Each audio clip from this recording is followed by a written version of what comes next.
Right, how's it going everyone? Welcome to Rads, another very standard Nottingham Forest away performance, 2-0 defeat to Everton in what was a massive relegation six-pointer. Absolutely was, and we're fortunate that Luton Town seem to have imploded in Burnley. Well, they're looking a lot better, but they have got quite a tough set of games left. So yeah, that's only one consolation, is that other teams seem to be even worse than us, which is a bit hard to believe because so many times this season it's been very, very difficult to put into words about what matches have actually been, because it's just been very repetitive, very non-plus average. We've had some good moments, yes, but we've had an awful lot of rubbish, really. Of course, this game was obviously overruled by the officials, which is nothing new. Forest did a tweet which has now got 27 million views, which is crazy. But I think it's actually well within our rights to have done that, to be honest, because of the amount of decisions that consistently go against us. And it isn't just Forest, a lot of clubs have these decisions go against them, but Forest seems to have an awful lot of them, so that's very frustrating. I don't think the Gio Reyna one was entirely a penalty. I think maybe I can see where you're coming from. He kicked his foot, he went to ground. I don't know. I think it could be a penalty, but I think compared to the Hudson-Odoi ones, I feel the handball's definitely a penalty. It's blatant. It's a handball. Whether it's deliberate or not, it's a handball. And then the third one, it's clearly a foul. It's reckless from Ashley Young, and I feel that that one's the most conclusive one of the lot. I feel it's definitely a foul. So we should have had at least one or two penalties, regardless of how badly we played. If we get two penalties, we walk away with a very different sort of mood, and we get 2-2 draw, and that would have been fair enough.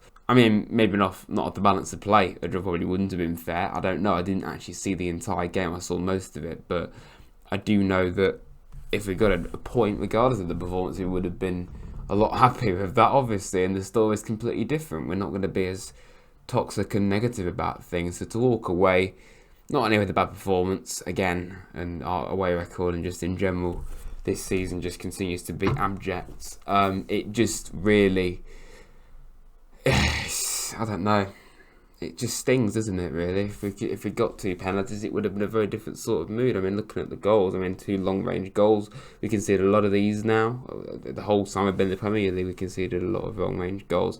Ola Aina clears it to Adrian Gay, who ends up scoring. And my problem here is basically the whole defence is just sauntering, not really putting much pressure on the opposition, inviting so much time and space for anyone to take a shot, and it's a good long-range goal, to be fair, especially Dwight McNeil's goal. That was a very good finish, but again, far too much space, far too easy, no one closing him down. Danilo's kind of doing it, but not. He's I don't really know, he's not putting his body towards him. He needs to be running towards him. He's just standing there.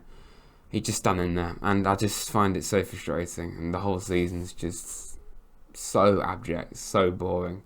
And we've had some great results, like I say, but the whole season I just find so demoralising. There's too many players in the squad that I don't really feel anything towards, other than don't really mind it if you leave, to be honest. Like, you know, Divock Origi, Ibrahim Sangara, Nuno Tavares, Gonzalo Montiel, those four in particular, I haven't got anything towards them at all. I just don't feel like they offer anything to us, or that they actually really care about being here. And that might be a lame thing to say, but I just don't really have any kind of feeling towards them other than just frustration.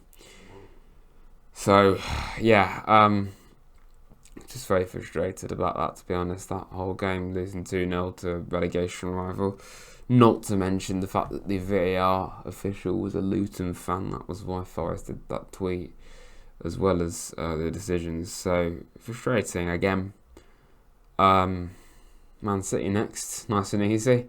Generally, honestly, might change as the week goes on, but early signs, it's probably the first time I'm going to go into a home game, kind of completely resigned to a loss. That might be negative, but I generally, honestly, I know we drew them last season, but I just don't have any hope for that game. I just don't think we're going to get anything from it at all. Chelsea, I think we actually maybe could, because Chelsea, you don't really know what you're going to get. But the big ones we've got to aim for now quite clearly are Sheffield United and Burnley. And I'll probably make hard work of both of those. Yeah. Not really got much more to say, to be honest. If you have enjoyed this review, please like and subscribe to Rads. And yeah, just really frustrated and demoralised about how this season's panning out, really. I feel we're okay, but it's probably only because of the other teams below us being that bad, which probably isn't anything to be too proud of. Yeah, up the Reds. Thanks for watching.